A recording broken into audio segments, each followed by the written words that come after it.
Почитувани граѓани, вистинска благодет е да имате ваква локална власт, која ќе дојде невреме, не треба да се грижите за паднатите дрвја кои што се наоѓаат на Пашино-селскиот мост, туку слободно може да користите новиот мост кој што го имаме како хартија и како ветување од актуелниот градоначалник веќе втор пат, односно веќе во втора негова предизборна програма. Пред точно една година овој мост беше реконструиран и на таа реконструкција и тоа отварање дојде цела свита на владени функционери и премиери.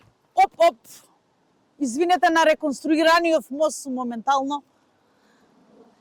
Значи, истите тие луѓе дојдоа и пред неколку дена во Велес да пуштаат улички, патчиња, да ветуваат дека дури и катната гаража ќе се стават темели и кај да е ќе тргне и таа работа.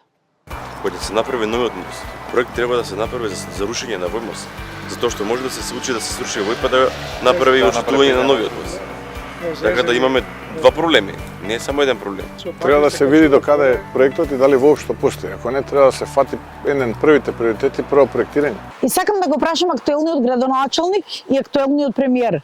Кога ќе завршат предизборните лаги и предизборните ветувања од кои што реално ние како граѓани не гледаме ништо?